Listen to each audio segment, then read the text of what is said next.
पवन सिंह का गाना आया और विवाद ना हो तो ये हो ही नहीं सकता है कि पवन सिंह का गाना आ जाए और विवाद नहीं हो।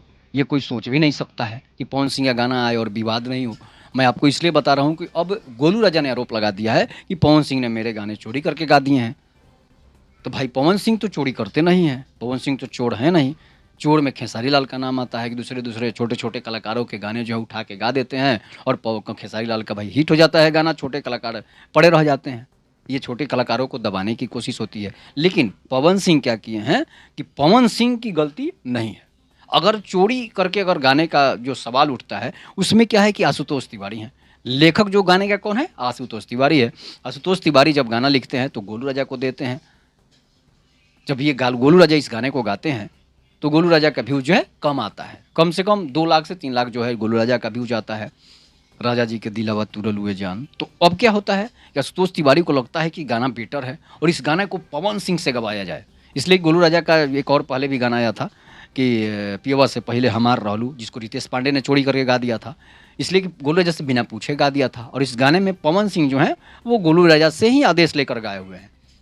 गोलू राजा का प्रचार भी पवन सिंह गोलू राजा के गाने का पहले ही प्रचार कर चुके हैं। जब इनका पियवा से पहले हमार रहलू आया था तो पवन सिंह ने उसका प्रचार कर दिया, लाइव आकर बोल दिया कि भाई गोलू राजा गाना है, आप लोग इसको सुनिएगा, जिसमें गोलू राजा को काफ़ी पैसे आमदनी हो गए।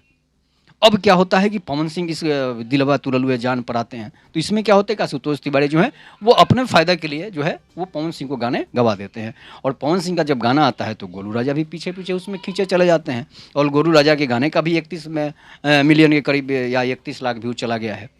तो इस तरह से क्या होता है कि अगर बड़ा कलाकार छोटा कलाकार जो है, अगर बड़ा कलाकार जो उस गाने को गा देता है तो छोटे कलाकार भी उसमें खींचे चले जाते हैं। तो ये क्या होता है, प्रमोद प्रेमी के पर भी एक आरोप लगा था कि उन्होंने भी गाना चोरी करके गा दिया था कि दरदिया उठता है राजा। एक छोटा सा सिंगर था, उसका गाना था और वो गाना उस सिंगर का भी उसमें पार हो गया, खिंचा गया, वो भी उसका भी मिलियन में चला गया व्यूज, उसका भी 60,000 65,000 व्यूज था। इस तरह से पवन सिंह और गोलू राजा का गाना गा दिए हैं तो गोलू राजा का भी मिलियन में व्यूज चला गया, लाख में व्यूज था वो मिलियन में चला गया। तो फायदा किसको हुआ?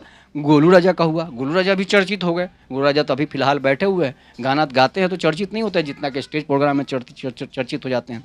इसलिए पवन सिंह को इसमें चोरी का जरा सा भी आप लोग इल्जाम नहीं लगा सकते हैं। इसमें आशुतोष अगर गलती है तो किसी की, आशुतोष तिवारी अपने लाभ के लिए गलती कर दिए हैं। बाकी आर्या शर्मा भी इसमें म्यूजिक दिए थे और इसमें म्यूजिक जो है प्रियांशु सिंह का है।